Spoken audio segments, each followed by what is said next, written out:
Ինչ սպասել այսօրվա հանդիպումից, խնդրեմ։ Կարծում եմ, որ էլի թանկ է նստելու, քանի որ այն հարցերը, որը վերջի օրերին Փաշինյանը բարձրաձայնում է, ամենայն դեպս հարց է տալիս անընդհատ, որտեղ է գտնվում այդ Զանգեզուրի միջանցքը, որի մասին նույն Ալիևը կամ Ադրբեջանի բարձրաստիճան այլ ղեկավարներ անընդհատ հնչեցնում են Զանգեզուրի միջանցքի մասին, այսինքն այդ Տրամփի միջանցքը, տրիպ այդ ճանապարհը անվանում են Զանգեզուրի միջանցք, իսկ հիշեցնեմ, որ Ալիևը այդ փաստաթղթի հոգոստոսի 8-ի փաստաթղթի ստորագրումից անմիջապես հետո ասել էր, որ Զանգեզուրի միջանցքը հիմա ուղղակի կոչվում է տրիպ ճանապարհ, այսինքն ինքը ուղղակիորեն էր ասել, որ որևէ իլյուզիաներ պետք չի տածել, որովհետև դա հենց նույն բանն է տվյալ պարագայում։ Գիտեք, որ Փաշինյանը վերջին օրերին մի քանի անգամ այդ հարցը բարձրացնում էր, դա որտեղ է գտնվում, հիմա էլ այսպես ասենք ինչ-որ տարբերակ է գտել ներքին լսարանի համար, ասելով, որ այդ ճանապարհը Զանգեզուրի միջանցքը ավելի շուտ գտնվում է Ադրբեջանի տարածքում, գիտեք, այդ մանիպուլյացիա, նոր մանիպուլատիվ խոդ է գտնվել, ինչպես ուզում են, թող անվանեն, այսպես ասենք, իրենց տարածքում ցանկացած միջանցք, ես կարծում եմ այդ հարցի շուրջ է հիմա լինելու, որովհետև կարծում եմ, որ Փաշինյանի համար երևի թե կարևոր է, որպեսզի այնուամենայնիվ Ադրբեջանի ղեկավարի կողմից նման որակավորումներ տրիպ ճանապարհին, տրիպ նախագծին չհնչեն, որովհետև դա ներքին լսարանում, բնականաբար մեր հայաստանյան ներքին լսարանում բավականին զգայուն է ընկալվում, բավականին նյարդային է ընկալվում, ես կարծում եմ դրա մասին են ավելի շատ խոսալու, բնականաբար Փաշինյանը փորձելու է այդ հոգոստոսի 8-ի պայմանագրի կոնկրետ իրագործման ինչ-որ քայլերի մասին խոսել, այս վերջերս դրա մասին էլ էր խոսում, եթե չեմ սխալվում խորհրդարանում, ասում էր, որ հիմա լրիվ ժամանակն է, որպեսզի այդ նախագիծը, որը ստորագրվել է Միացյալ Նահանգների նախագահի վկայությամբ, սկսի միս ու արյուն ստանալ, ես կարծում եմ ինքը այդ թեման է փորձելու բրդել առաջ, Ալիևը կարծում եմ ավելի շատ խոսելու է այն նախապայմանների մասին, եւ հին եւ նոր, որոնք Ադրբեջանը առաջ է քաշելու, ես կարծում եմ նաեւ դա իմ վարկածն է իհարկե, քննարկվելու է նաեւ ներքին հայաստանյան քաղաքական օրակարգ, այսինքն Ալիևին իհարկե օդ ու ջրի պես հարկավոր է, որպեսզի Նիկոլ Փաշինյանը պահպանի իր իշխանությունը Հայաստանում, ես կարծում եմ ներքին քաղաքական մեր օրակարգն էլ է քննարկվելու, բնականաբար դրա մասին դժվար թե խոսեն, պաշտոնական լրահոսը կամ պաշտոնական հաղորդագրության մեջ դժվար թե դրա մասին լինի, բայց ես կարծում եմ, որ դա էլ է քննարկվելու, որովհետև Հայաստանի, ցավոք սրտի Հայաստանի ներքաղաքական իրավիճակը դա Ադրբեջանի նաև Ադրբեջանի ինչ-որ չափով ներքաղաքական օրակարգ է, քանի որ նորից եմ ասում, Ադրբեջանի համար շատ տրամաբանական է, որ ձեռնտու է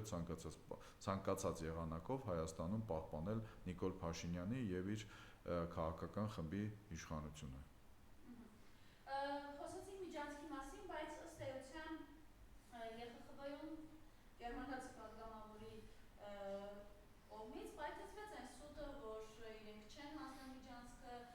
դա հստակ է առանց որևէ նախապայմանի հանձնված է միջանցքը մեղրին եւ Փաշինյանի գորգորոսները արդյոք այդ ինքնատիպետում կորցնելը ինչ-որ ազդեցություն կունենա։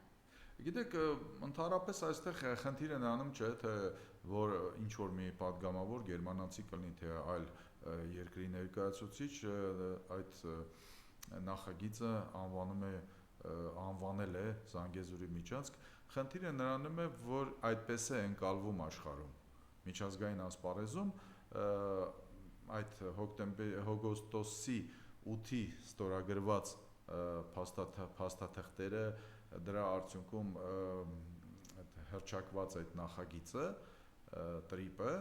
ինքը իրականում ամբողջ աշխարհում կարծես թե ավելի շուտ միջազգային ասպարեզում ընկալվում է որպես հենց Զանգեզուրի միջանցք։ Այդ իսկ պատճառով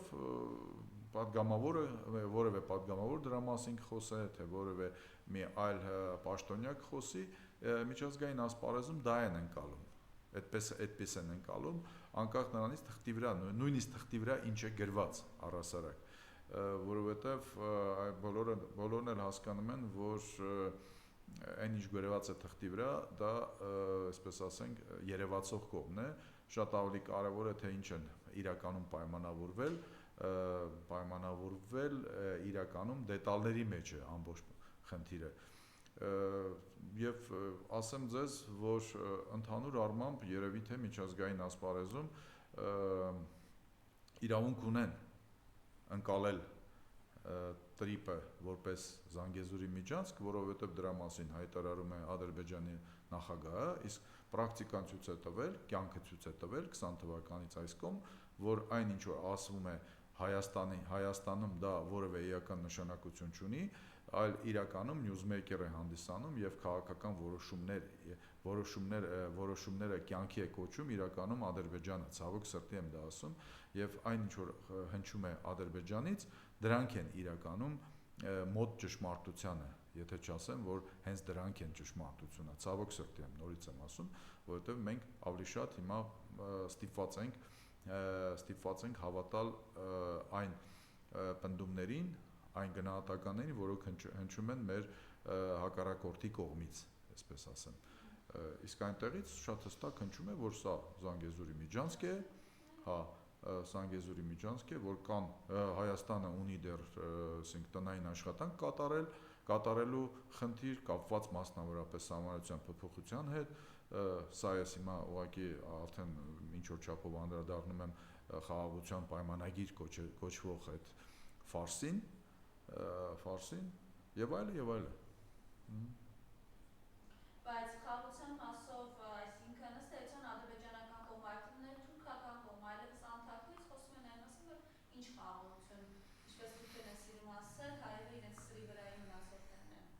Եվ վերջում, այս վերջերս Գանջայում, երբ 2025 խաղերի բացումն էր, այդ երկաթը բռունցքի ցուցադրումը, որը խորհրդանիշ է իրենց, որ կոտրել են հայերի ողնաշարը և շարունակել են կոտրել ադրբեջանցիները ըստ իրենց։ Ընդհանուր առմամբ պարզ է, որ դա անզեն աչքով է երևում, որ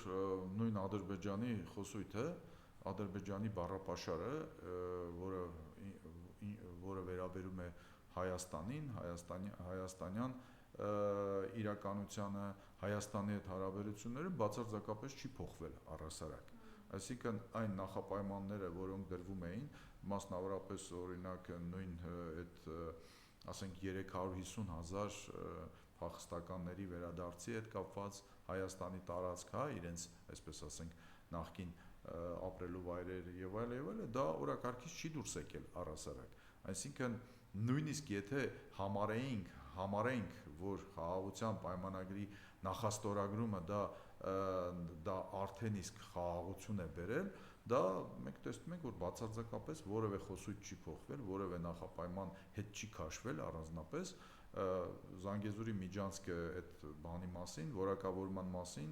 եւ իրական կոնտենտի մասին արդեն խոսեցինք դրա մասին, այսինքն ադրբեջանական խոսույթում եւ մասամբ նաեւ Թուրքիայի խոսույթում առանձնապես ոչ մի բան չի փոխվել, վերաբերմունքն էլ թե Հայաստանի ժողովրդի նկատմամբ առանձնապես չի փոխվել։ Հայաստանում ինչքան էլ փորձում են այն ինչ որ եղել է, այն ինչ որ ստորագրվել է, նույնիսկ նախաստորագրված ինչ որ փաստաթուղթ է, իսկ նախաստորագրված փաստաթուղթը դա իրավական տեսակետից որևէ արժեք, վերջնական արժեք առնվազն չունի, բայց փորձում են, չէ, Հայաստանում հենց Նիկոլ Փաշինյանը փորձում է նախաստորագրվածը, այդ այսպես ասենք պրոտոկոլ անամերենիխ վաճառել որպես կայացած փաստ, ասում է, որ արդեն խաղաղություն է եւ այլն, այսինքն չեղած բանը փորձում է վաճառել որպես խաղաղություն, Հայաստանում ինչ ուզես կարող են անել, ինչի մասին ուզես կարող են խոսել, նույնիսկ Զանգեզուրի միջանցքը այսպես ասենք, ասել, որ դա գուցե, չգիտեմ, Զանգելան Բաքու ճանապարհն են իրենք այդպես կոչելու կամ չգիտեմ ինչ եւ այլն, բայց փաստը մնում է փաստ, որ այսպես ասենք Ադրբեջանը Ադրբեջանում այլ մոտեցում կա եւ քանի որ process-ում այս գործընթացում 2020 թվականից այս կողմ մինչև հիմա հիմնական շարժիչ ուժը այնուամենայնիվ Ադրբեջանն է եւ այդ նույնիսկ եթե դուք ընթերցում եք նախաստորագրված խաղաղության պայմանագրի այդ կետերը, մենք տեսնում ենք, որ Հայաստանը որևէ իր պահանջ, Հայաստանի պահանջ կամ Հայաստանի առաջարկ այնտեղ ներգրաված չի, առհասարակ Հայաստանը ոչ մի կետ չի կարողացել անցկացնել եւ ընդհանրապես այդ նախաստորագրված պայմանագիրը ինքը ընդամենը արձանագրում է այն ռեալ իրավիճակը գետնի վրա, որը հիմա գոյություն ունի առհասարակ, այսինքն այնտեղ որևէ երաշխիքներ չկան։ Ինչ վերաբերում է այդ նույն փաստաթղթին, այդ բանին եւ այլը, այդ մենք հիմա խոսում ենք խոսույթի մասին, ինչ են խոսում սա եւ այլը, բոլորը հասկանում են, աշխարհում դա ընդհանրապես աքսիոմ է, երևի թե առհասարակ մասնագետներ, թե իրավաբանների, թե դիվանագետների, երևի թե առաջի կուրսի առաջի սեմեստրի առարկան եթե անցել են, բոլորը գիտեն, որ ցանկացած փաստաթուղթ նա իրագործվում է, եթե գետնի վրա նման, այսպես ասենք, հնարավորություններ կան, բալանս կա, հավասար բալանս կա, պարիտետային ինչ-որ բալանս կա, բնականաբար ոչ ուժային, ոչ քաղաքական բալանս այս պայդրությամբ Ադրբեջանի եւ Հայաստանի միջև գոյություն չունեն, ավելին ձեզ ասեմ, եթե նույնիսկ փաստաթուղթը ստորագրվի հենց այդ անվանմամբ խաղաղության պայմանագիր, միևնույն է, եթե չկան երաշխավորներ Թուլի եւ ուժերի միջև, ապա որևէ փաստաթուղթ չի աշխատելու գետնի վրա։ Եվ ես կարծում եմ, որ այն ինչ որ տեղի ունենում, այն դիսբալանսը խոսույթներում, որը գոյություն ունի Հայաստանի իշխանությունների եւ Ադրբեջանի իշխանությունների միջև, հենց այս դիսբալանսի ռազմաքաղաքական առնվազն դիսբալանսի հետևանքն է, արդյունքն է եւ արտացոլումն է։ Բայց տեսնում ենք միջազգային հարթակներում ինչ կեցվածք ունի, գալիս է Հայաստան եւ երեք Քրիստինե Վարդանյանը եւս մեկ անգամ հիշեցրել, գորգորում փոխորդում, նորից խոսում այն մասին, որ Արցախի հարցը թոք էր Հայաստանի վզին, նախագահներն են թոքի թելեր խնդրեն։ Դե ընդհանուր առմամբ դա մենք վաղուց ենք դա նկատում, որ ասենք թե Նիկոլ Փաշինյան արտաքին աշխարհում, արտաքին խաղացողների հետ շփումներում եւ հարաբերությունները եւ Նիկոլ Փաշինյան ներքին քաղաքական բանում թաթերաբեմում դա լրիվ տարբեր մարդիկ են առհասարակ, այսինքն դա Նիկոլ Փաշինյանը, բայց մյուս կողմից պետք է ուրեմն փաստենք, որ Նիկոլ Փաշինյանը դա մի անձնավորություն է, որը իր խառնվածքով միշտ ընկրկում է ուժի դիմաց, այսինքն եթե ինքը զգում է, որ իր դեմը ուժ է, որ իր դեմը որոշում ընդունողներ են եւ որ ինքը հասկանում է, որ ինքը չի մարսելու, ասենքն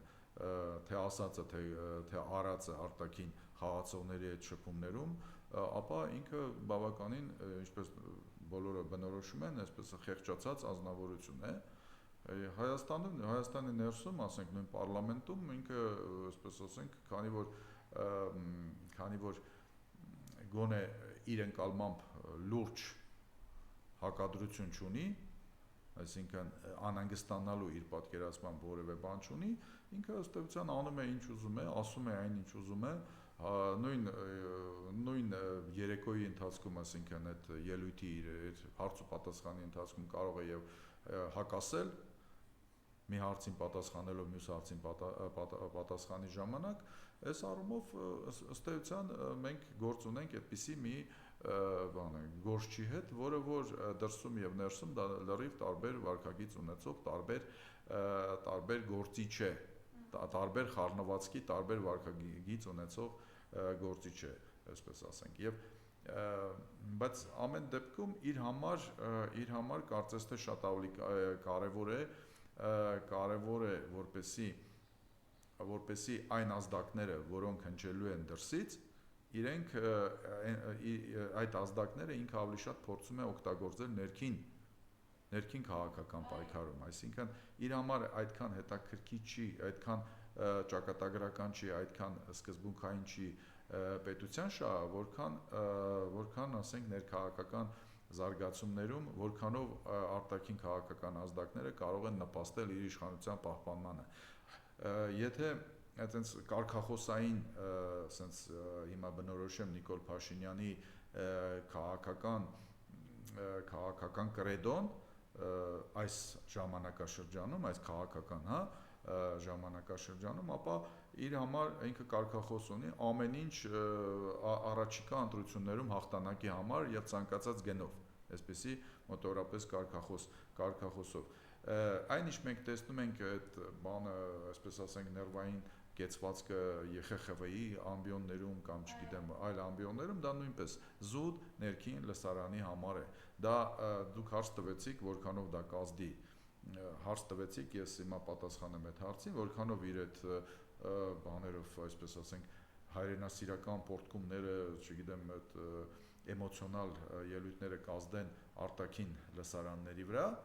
պատգամավորներ կլինեն, թե այլ պաշտոնյաներ կլինեն, ես ասեմ ձեզ որևէ ազդեցություն չունենալու, որովհետև քաղաքական կշիռ այդ գործիչը արտաքին աշխարհում չունի առհասարակ։ Գիտեք, կարող է հիմա վիճելի բան ասեմ, բայց այն որ Տրամպը այդպես էլ չի կարող հիշիր ոչ իր անունը, ոչ իր կառավարած երկրի անունը, դա այնպես չէ, որ դա պատահական է, որովհետև Տրամպը այն մասշտաբի գործիչ է, կամ այսպես ասեմ, այնպիսի երկրի ղեկավար է, որը որ ոչ մի խոսք հենց այնպես չի ասում, թեպետ թվում է, թե Տրամպը, այսպես ասենք, այսպես ասենք, ինչ ուզում ասում է, կոպիտ ասած ամբաղ դուրս է տալիս, ինչ ուզում է, այդպես չէ, այսինքն Տրամպի ելույթի վրա աշխատում են բազմաթիվ ռեֆերենտներ, որոնք եւ անունն են գրում այս գործչի, ցանկացած գործչի, ցանկացած երկրի անուն են գրում եւ այլ, այսինքն հետեւողականորեն Տրամպն է ցույց է տալիս իր վերաբերմունքը կամ լրջության աստիճանը այն փաստաթղթի նկատմամբ, որը ասենք ստորագրվել է նույն օգոստոսի 8-ին, այո։ Հիմա այս անգամ, ասենք, այդ տղայի մասին խոսեց, չէ՞, ասեց Ադրբեջանի նախագահ եւ այդ տղան, թե իր հետ տղան, չգիտեմ։ Մյուս անգամ կարող է մի ուրիշ, այսպես ասենք, բան գտնվի, ձև գտնվի վերաբերմունքը արտահայտելու, դա ամեն ինչը վերաբերմունք է, սա մեծ քաղաքականություն է, այստեղ ցանկացած նյուանս, ինչ որ մի բան նշանակում է առհասարակ, սա բան չէ, հայաստանյան ներքաղաքական դաշտը չէ, որտեղ այսպես այստեղ ամբաղ-զամբաղ ով ինչ ուզում խոսում է։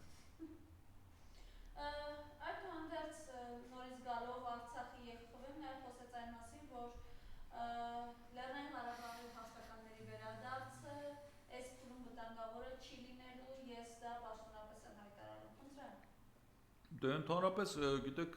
դա էլ է բխում Նիկոլ Փաշինյանի որդեգրած քաղաքական դիրքորոշումից, ասենք Նիկոլ Փաշինյանը, չգիտեմ, ամիսներ կամ արդեն մի երկու տարի է հայտարարում է, որ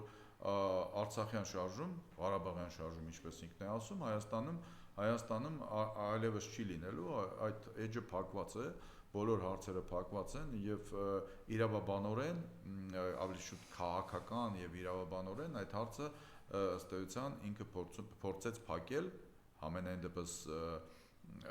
իր կարծիքով ինքը փակել է, իր եւ իր այսօրվա կուրատոր Ալիևի կարծիքով փակել է Մինսկի խմբի լուծարումով, այսինքն չկա, այսպես ասենք, պրոբլեմ, ուրեմն չկա նաեւ հաղթականների վերադարձ առհասարակ։ Բնականաբար իր քաղաքական օրակարգում նման հարց չի կարող լինել առհասարակ, որպեսզի արցախցիներին վերադարձ լինի, որովհետեւ գիտեք, իդեմս արցախցիների ինքը վտանգ է տեսնում, եւ ներքին քաղաքական վտանգ, եւ վտանգ, որ այդ հարցը, Արցախի հարցը, ինքը միշտ, ասենք, կարող է, այսպես ասենք, վառ մնալ, միշտ ակտուալ մնալ, որովհետեւ քանի կա արցախցի փախստականների հարց, նշանակում է նաեւ, այսպես ասենք, ակնարկում է, որ այնուամենայնիվ այդ հարցը փակված չէ։ Առավելևս եթե խոսքը գնում է վերադարձի մասին։ Դրանով է պայմանավորված, որ ինքը փորձում է ինչքան հնարավոր է շուտ այդ փախստականների փախստական, որպեսզի չլինեն, այլ լինեն Հայաստանի քաղաքացիներ։ Այդ անձնագրերը բաժանեն, անձնագրերը տան, որպեսզի փախստական չկան փախստականներ, նաև չկան նաև պրոբլեմ Արցախի հետ կապված այլևս։ Այդ իսկ պատճառով ինքը շատ պարզ ասում է, ես փակել եմ Արցախի հարցը, Հայաստանում այլևս Արցախի հարց չի լինելու, հիմա էլ ասում է, որ Արցախի հարցը դա ըստ էության թոքն էր, որը որ գցել էին մեր վիզը, հա, իսկ բաները որոշ կուսակցություններ էլ ընդդիմադիր ասում էր դուք էլ ընթելերն եք, որով այդ թոքը քաշում էին եւ այլը, հա, այսինքն ինքը շատ պարզ ասում է, ինքը այլևս չի թաքցնում քաղաքական ինչ-որ ֆրազաների, ինչ-որ ակնարկների հետևում իր մոտեցումը, թե ինչպես է ինքը վերաբերվում իրականում եւ վերաբերվել Արցախյան հարցին։ Ինքը համարել է, որ Արցախյան հարցը դա պրոբլեմ է, որը որ դրսի ուժերի կողմից բնականաբար առաջի հերթին ակնարկում է Ռուսաստանին, որոնք ստեղծել են, որպեսզի կարողանան կառավարեն տարածաշրջանում, այդ թվում նաեւ Հայաստանին, այստեղ իհարկե որոշակի գուցե բաներ կան, նյուանսներ կան, որոնց հետ կարելի է վիճել, կարելի է չվիճել, բայց սա է, ինքը ուղղակիորեն ասում է, որ Արցախը խանգարել էր մեզ, Արցախը մենք հանձնեցինք, ստացանք Հայաստանի իրական անկախություն, ուղղակի է ասում, չէ, ուղղակի է ասում, ուզում եմ ասեմ, մենք ստեղ նույնիսկ քննարկելու բան չունենք, որովհետև եթե նախկինում մենք այսպես ասենք վարկածներ էինք, վարկածներ էինք առաջ քաշում, վերլուծություններ էինք անում, ասում էինք իրականում ինքը սա ասում է նկատի ունի այս մի միտքը, իրականում ինքը հանձնում է, հանձնելու է եւ այլը, ինքը եւ հիմնավորում է, թե ինչու է հանձնել Արցախը։ Ասում է Արցախը բեռ էր, Արցախը մեր անկախությանը վտանգ էր, հա, եթե նույնիսկ ըստ էության հայտարարում է, որ եթե մենք հաղթեինք պատերազմում տեսականորեն, ապա մենք կորցնեինք մեր անկախությունը։ Սրա մասին է ասում, ավելի պարզ էլ ինչ պետք է ասի Նիկոլ Փաշինյանը, որպեսզի մենք շատ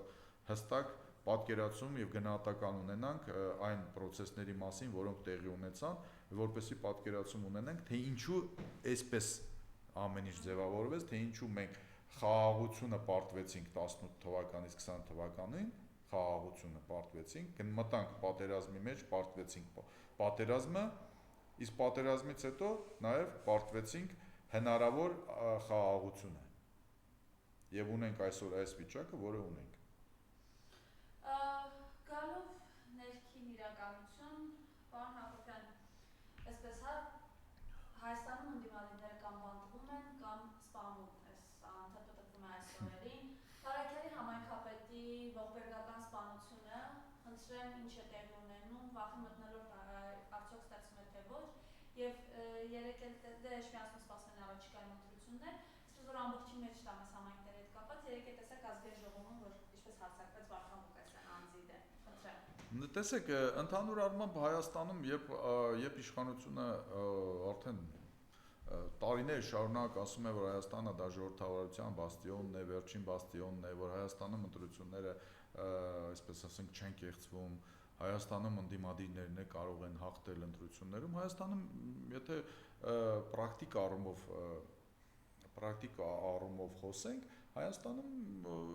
առանձնապես պետք էլ չի ընտրություններ կեղծել, որովհետև կապ չունի թե ով է հաղթում, կապ ունի թե դրանից հետո իշխանությունը այդ հաղթողի հետ ոնց է վարվում։ Այսինքն Մամիկոն Ասլանյանի գործը հիշում եք, այսինքն մարդը հաղթել էր ընտրություններում, տարան, եթե չեմ սխալվում, մոտ 2.5 տարի կամ ավել, ես հիմա չեմ հիշում, ուղղակի տարան նստացրեցին։ Այսինքն այն մյուսը հաղթում է ընտրություններում, ասենք բան է արվում, այսպես չեղարկվում է կամ անասնագողություն է լինում իր ֆրակցիայից, այս բանը ասեմ եւ ասենք հաղթողը պարտվող է դառնում։ Դե ինչպես են գողանում ձայները, դա էլ է հասկանալի որոշակի ճնշումներով, շանտաժով, տերորով եւ այլը։ Հիմա դրան ավելացել է նաեւ, այսպես ասենք, մարդուն հանգարց սպանում են, մարդուն, որը որ ջախջախիչ հաղթանակ էր տարել, իր համայնքի ընտրություններում։ Ես հիմա չեմ ուզում իրավական գնահատական տամ այս վերջի դեպքին, Վալոդյա Գրիգորյանի, հա, բանը իրավական հարց չէ, այս քաղաքական տեսակետից միշտ լեգիտիմ իրավունք ունենք մեղադրել դրանում իշխանություններին, որովհետև առնվազն այն վարկածը, որը հիմա առաջ է քաշվում, դա վենդետայի վարկածն է, ընդ որում դա հերոսացվում է վենդետան, դա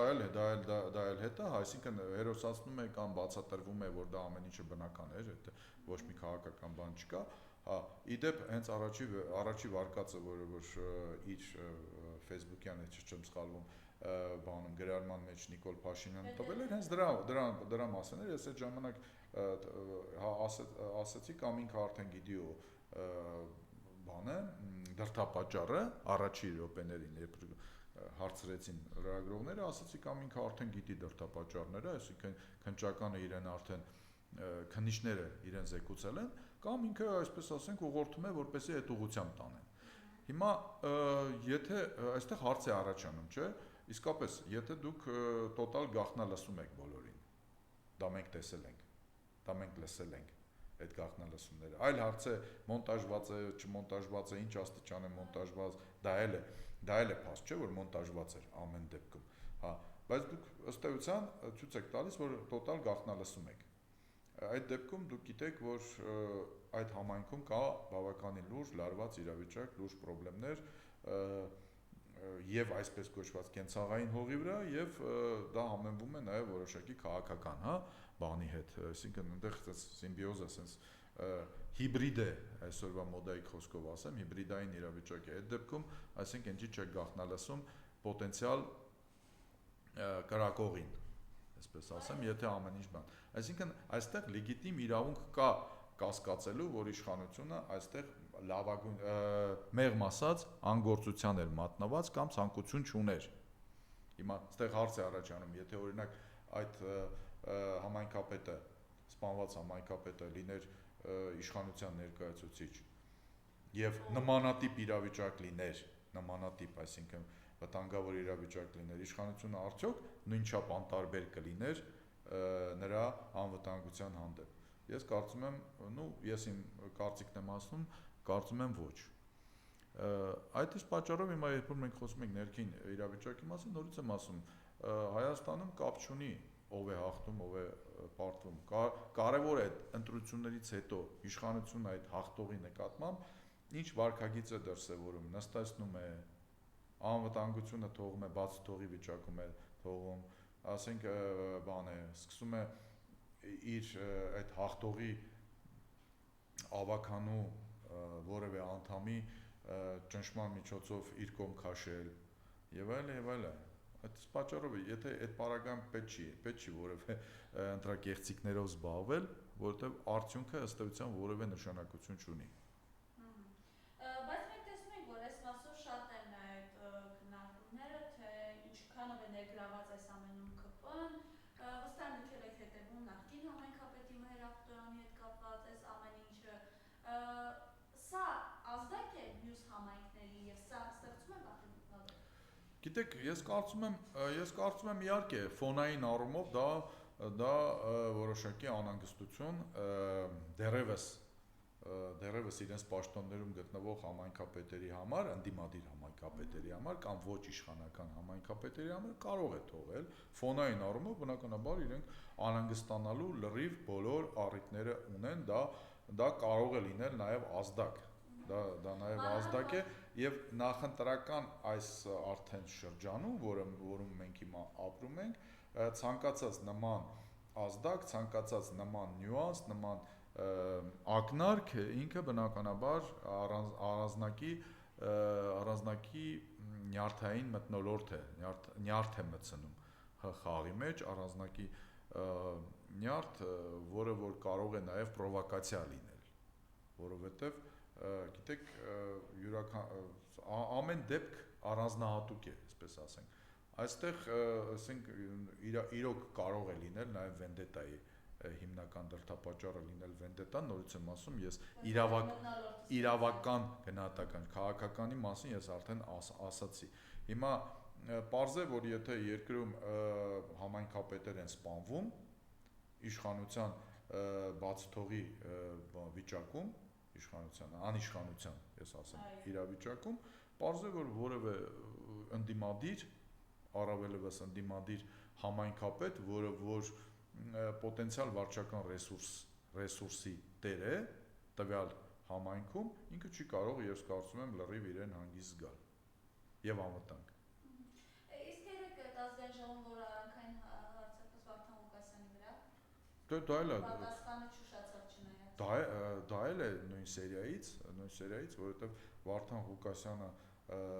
դա մի մեծ համայնքի ղեկավար է, մարդ է, որը որ որոշակի հեղինակություն եւ ազդեցություն ունի Գյումրիում, դա ընտրության արդյունքներն էլ դա ցույց տվեցին, առհասարակ մեխանիզմներ ունի, այսպես ասեմ, ընտրողների վրա ազդելու բոլոր տիպի մեխանիզմներ, բնականաբար իշխանությունը ամեն ինչ անելու է, որպեսզի մինչև ընտրությունները,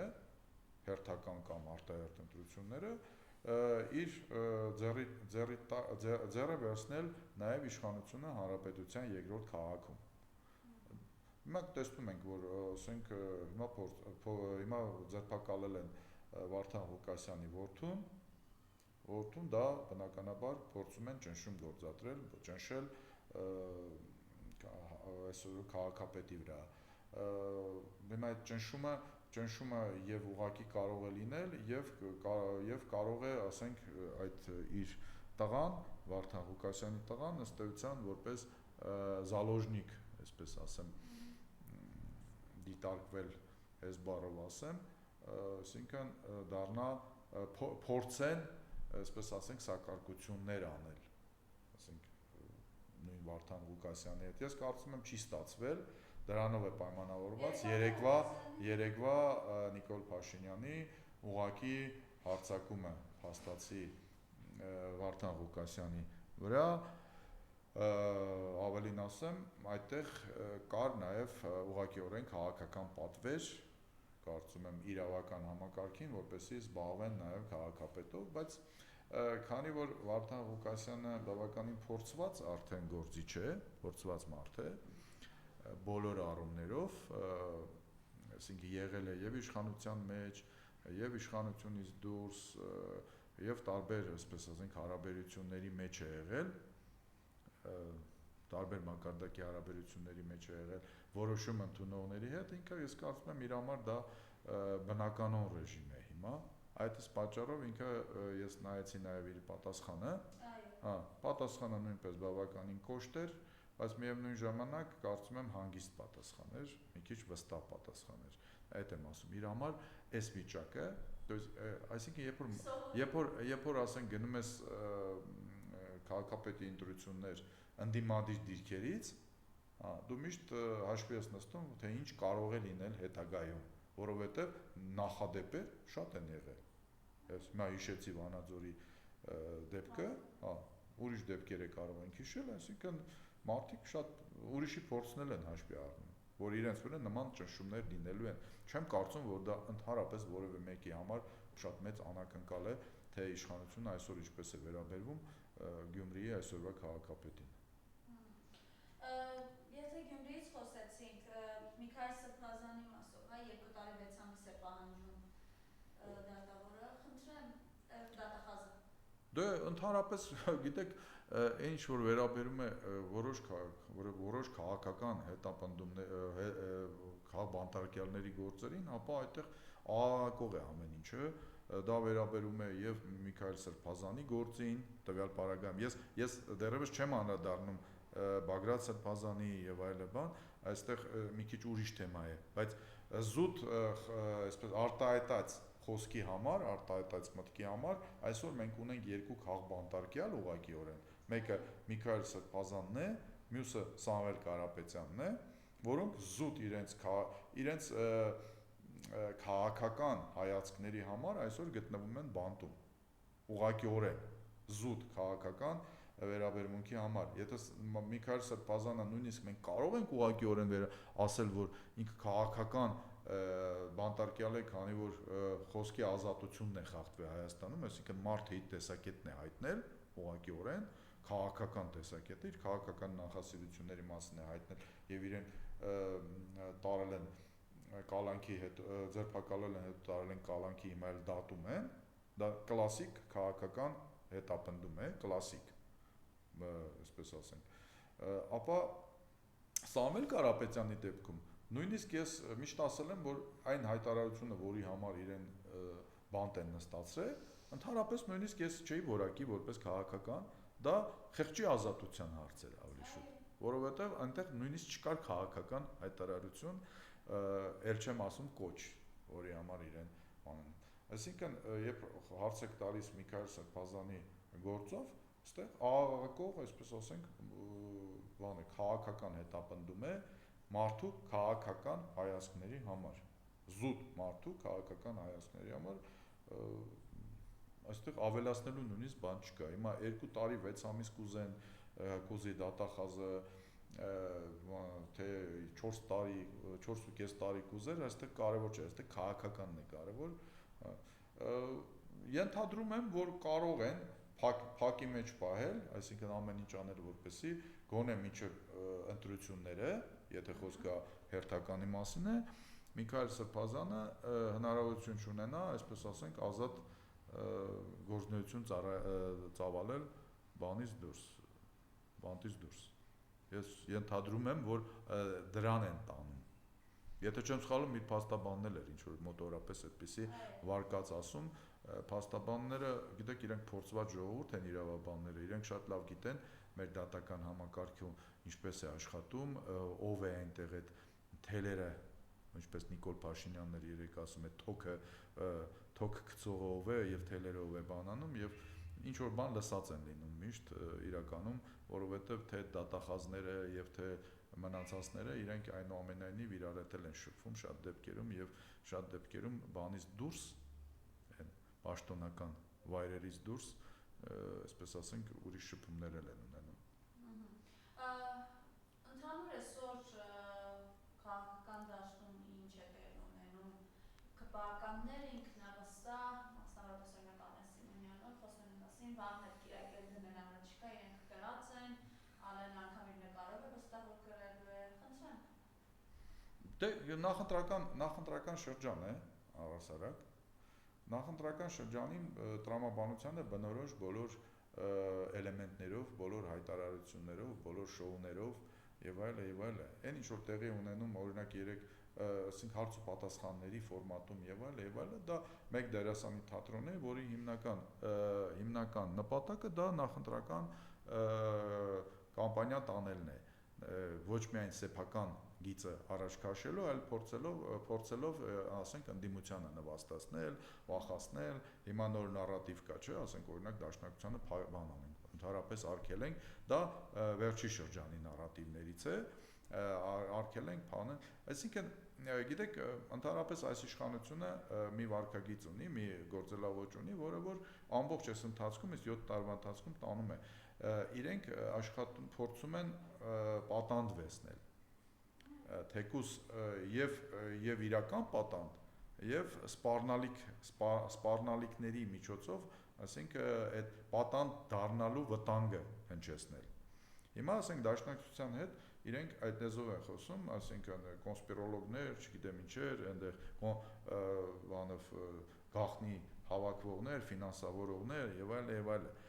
դրա մասին է, չէ՞, հիմա հիմնականում նաեւ այդ թեման է։ Տվյալ պարագայում իրենք իրենց նախընտրական կամպանիան են փորձում տանել, փորձում են իրենց կորցրած ընտրազանգվածին հրամցնել այն գաղափարով, որ միևնույն է մեր դեմ խաղ չկա, ամեն ինչ լուծված է, բոլոր հարցերը լուծված են, պետք լինի մի հատ էլ այս մի կուսակցությունը կփակենք, այն մյուսը կփակենք, չգիտեմ, այս կանենք, այն կանենք, այս առումով իրենք երևի թե անում են այն, ինչ որ իշխանությունը, իրենց տիպի իշխանությունը սովորաբար անում է եւ պիտի անի իշխանություն, որը որ ձգտում է դիկտատուրայի, իշխանություն, որը որ ավտորիտարիզմի հետ բանանում եւ որևէ կոմպլեքսներ չունի քաղաքական բանտարկյալներ բուծելու։ կամ սպառնալու, այսինքն լինում են գործողություններ, լինում են նաև սպառնալիքի տակ ինչ որ գործողություններ այս առումով։ Ինչ վերաբերում է նրան, թե եթե այս կիրակի էլ դնեն կհաղթեն, թե չեն հաղթի, ամենայն դեպս գիտեք, այն սոցիոլոգիական հարցումները, որոնք մենք տեսնում ենք վերջի 2 տարվա ընթացքում, մենք տեսնում ենք, որ տենդենսը այնպեսին չի, որ ձայները ավելանում են։ Նույնիսկ այդ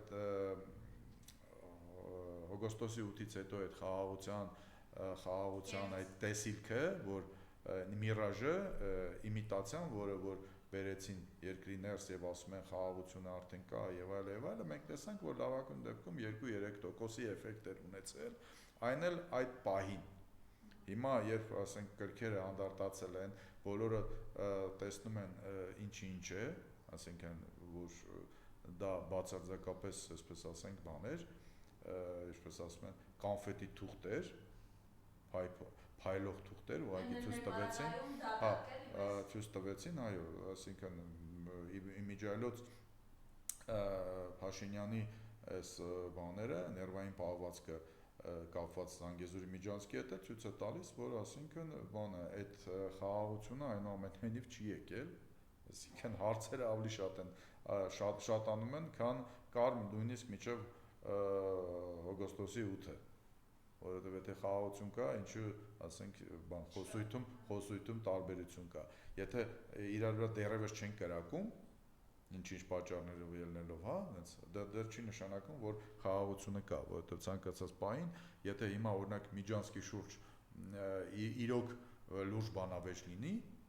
ասենք նույն Կոպենհագենում, հենց 15 րոպե հետո կարող է հրաման ստանան եւ կրակի։ Ինչպես դա կար, այսինքն հարցերը եթե լուծված չեն,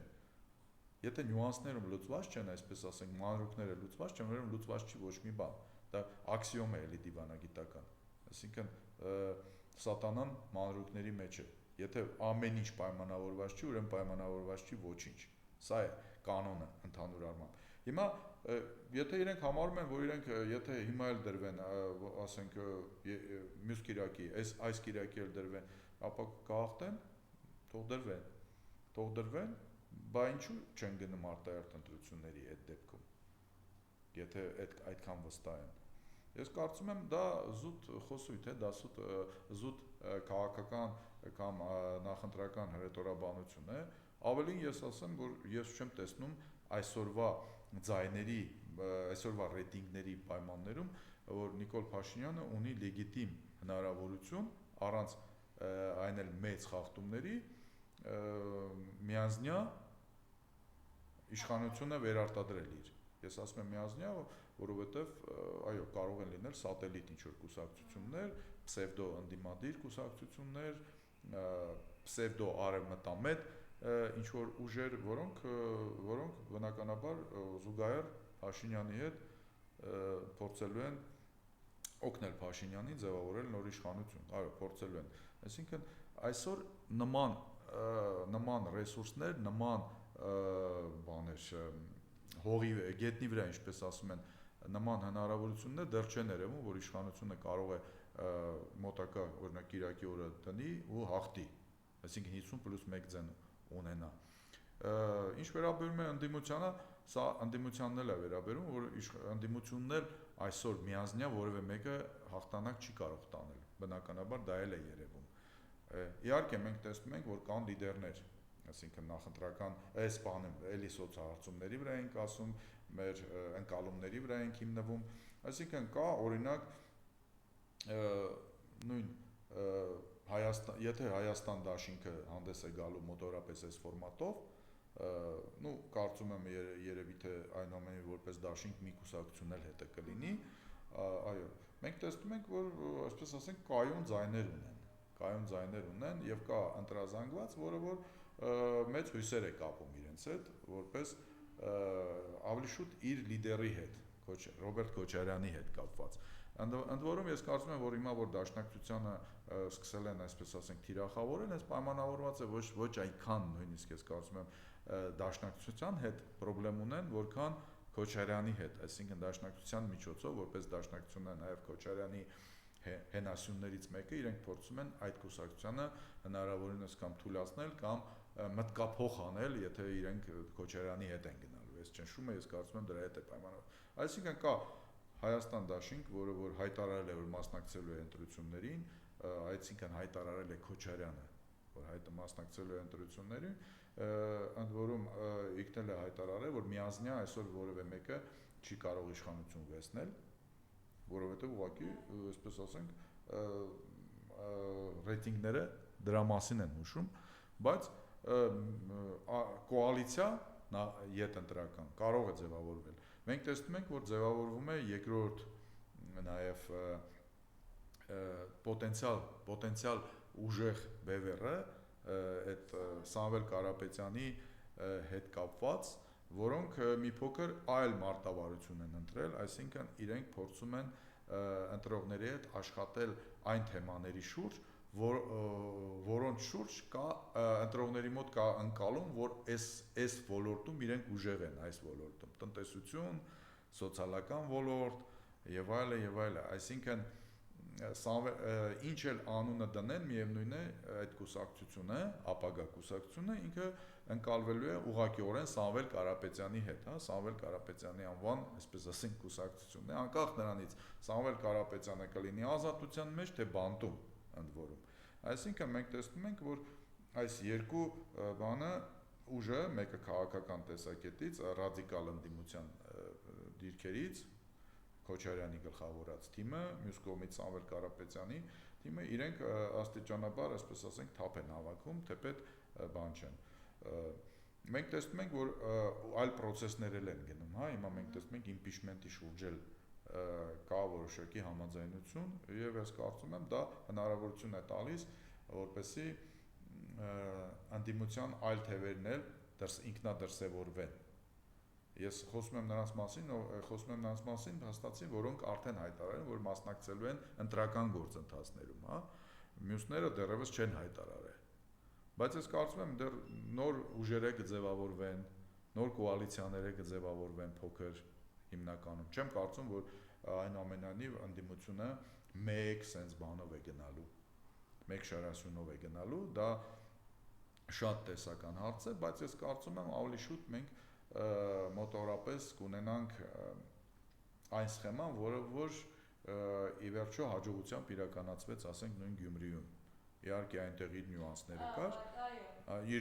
նյուանսները կար, տեղական բնույթի նյուանսները կար, բայց այո, ես ուզում եմ ասեմ, ընդհանուր առմամբ մենք չենք պրոյեկցում, բայց ես կարծում եմ, որ մի քանի շարասյունով է գնալու, ինչքան քիչ այնքան լավ, բայց նրանք, ովքեր որ անցնելու են հետագայում այդ շեմը, կուսակցությունների շեմը, այդ 4%-ը եւ այլը, դաշինքների դեպքում այլ տոկոս է, նրանք ես կարծում եմ հետո իրար հետ կարող են լեզու գտնել եւ ամեն ինչ անել, որպեսզի իշխանության վերարտադրումը բացառեն։ Սա։ Հիմա նախընտրական մենք սեզոնում ենք եւ այն բոլոր process-ները, որոնք տեղի են ունենում ներքաղաքական դաշտում, մենք պետք է դիտարկենք զուտ նախընտրական տրամաբանության մեջ եւ ամեն ինչ որ հիմա տեղի է ունենում, արդեն իսկ այդ տրամաբանության մեջ է։ Եվ Մոլդովայում ինչ տեղ ունեցավ։ Մոլդովայում, գիտեք, Մոլդովան դա կարելի է իհարկե Մոլդովան ինչ որ չափով պրոյեկցել Հայաստանի հետ կապված, բայց այսինքն տեսեք Մոլդովայում իշխանությունը չկարողացավ առանց փաստացի սփյուռքի, իրենց սփյուռքի ձայների վերարտադրվել առհասարակ։ Այսինքն այնտեղ տարբերությունը 1% էներ սփյուռքով եւ այլն։ Բայց ի տարբերություն Մոլդովայի, տեսեք, բնականաբար հիմա շատ են համեմատում, որովհետեւ նաեւ ասում են, որ Ռուսաստանն էլ է այդպես վերաբերվում այդ ընտրություններին, այսինքն Մոլդովան դա առաջի այնց ընտրություններն էր, որտեղ ռուսները օրինակ շահագրգռեին, որպեսզի կարողանան այնտեղ որոշակի փոփոխություններ մտցնել իշխանական բան։ Ես կարծում եմ 49% եւ ավել տոկոսը, որ Մոլդովայում ստացել է ընդդիմությունը, դա բավականին լուրջ արդյունք է։ առհասարակ, բայց հիշեցնեմ, որ նախագահական ընտրությունների ժամանակ էլ մոտավորապես նույն պատկերն էր, մինչև որ չհաշվեցին այսպես կոչված մոլդովական սփյուռքի ձայները դրսում քվեարկածների, այնտեղ էլ ընդդիմությունը հաղթում էր Դոդոնը։ Միայն այդ դրսի ձայների հաշվին ըստ էության եվրոպական ձայների շնորհիվ իրենք կարողացան դա անել։ Հայաստանի պարագայում այդ եվրոպական կամ չգիտեմ ինչ ձայներ չեն լինելու առհասարակ։ Այսինքն ամեն ինչ լուծվելու է էլեկտորալ առումով Հայաստանի ներսում։ Մոլդովայի տարբերությունը Հայաստանից ես կարծում եմ, բայց նա է, որ Մոլդովայում եթե նույնիսկ ընդդիմությունը 50+1 ձայն ստանար, փաստ չէ, որ իրենք իրար հետ կարող էին պայմանավորվել, որովհետև այնտեղ շատ հստակ